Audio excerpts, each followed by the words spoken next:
My healthy pill. Many smokers have been smoking cigarettes for the past years, or even decades. Smoking has become a part of their everyday routine, from the moment they get up from their bed in the mornings up to the time that lies down again for a good night's sleep. Just imagine how difficult it would be for them to stop smoking, a long-time habit in their routine, when they have been doing it for quite some time already. This is the reason why when they decide to quit smoking, they still have some cravings from time to time, and at times give in to the urge. Usually, smokers have really allotted a portion of their time for smoking alone.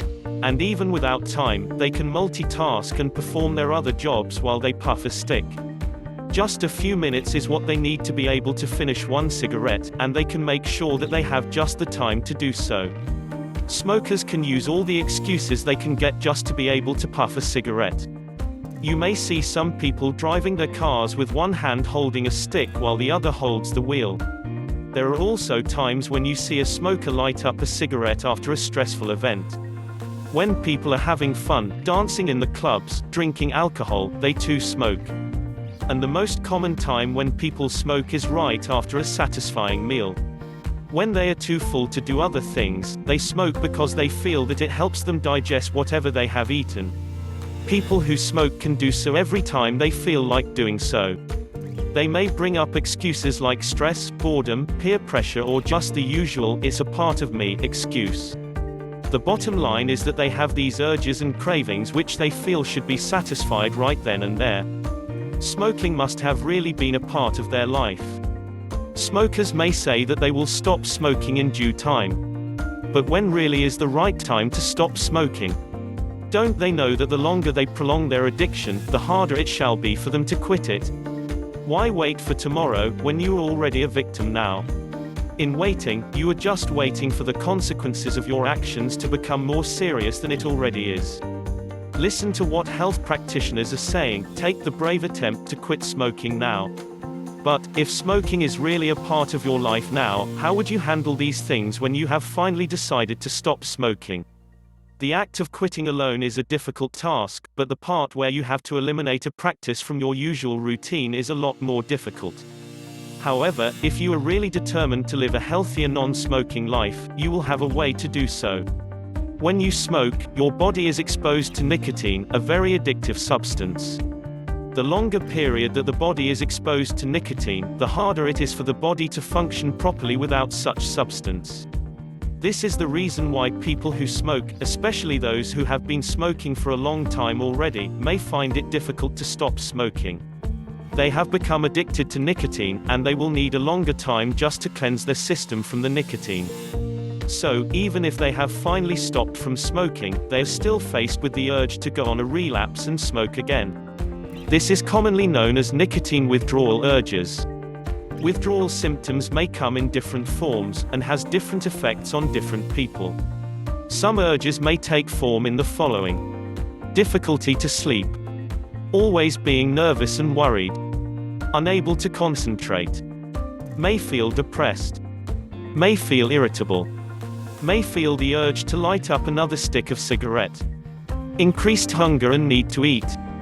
Thus, before you finally stop smoking, you should first have an idea on how to fight these withdrawal symptoms, because if not, you may end up starting on the process all over again. Start by knowing the possible urges that you may experience once you have finally stopped smoking. By doing so, you would have ideas on how to manage them properly when they eventually manifest.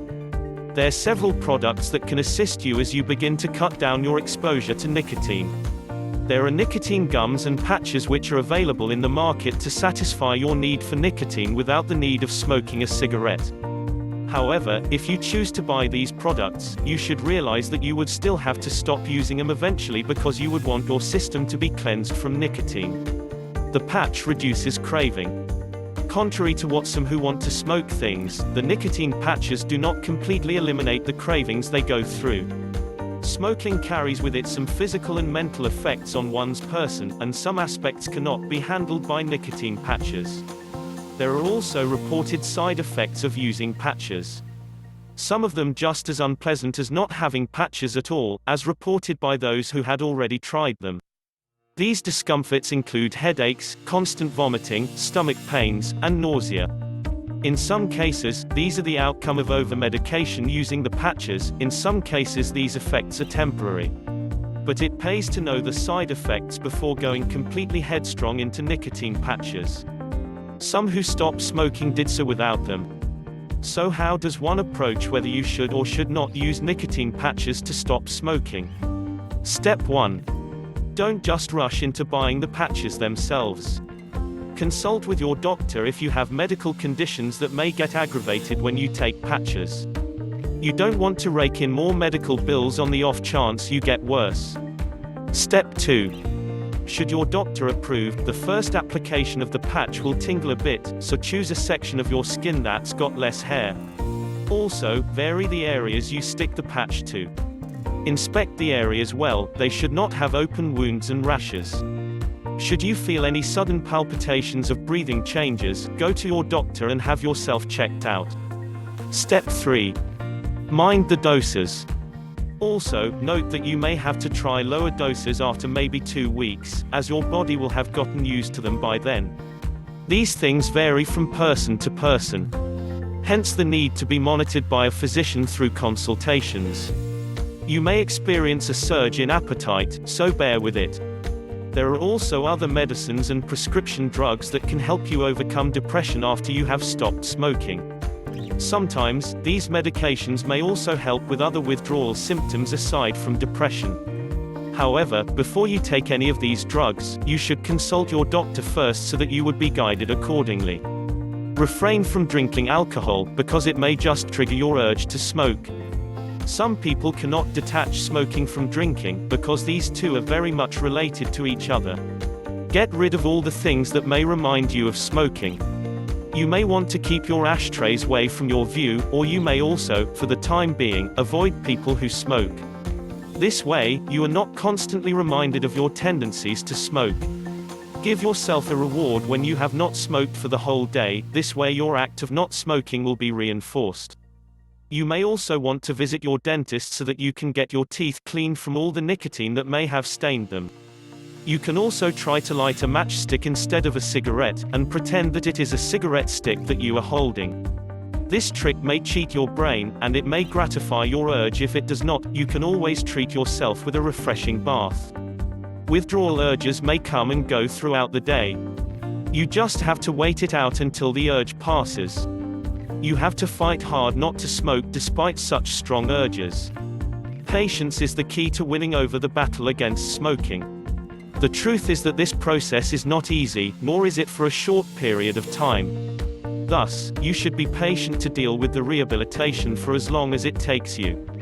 After several times of being able to fight off the urge to smoke, you will feel that such urges will become less powerful, and you will find it easier to defeat such tendencies.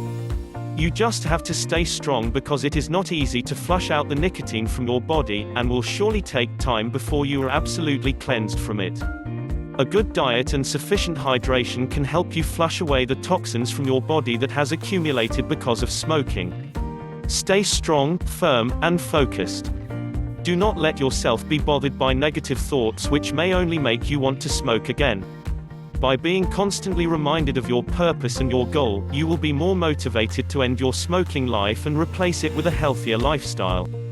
Try hard not to relapse, otherwise, you might end up on the starting line again, and you'd waste your efforts.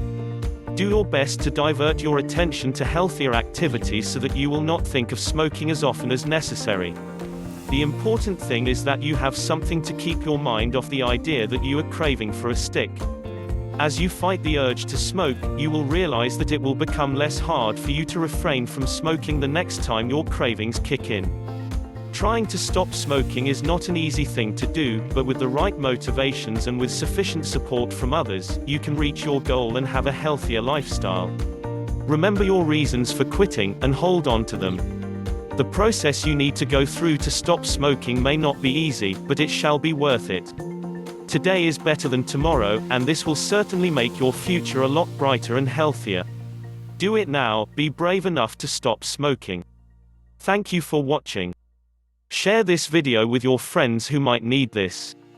Click subscribe for more healthy tips.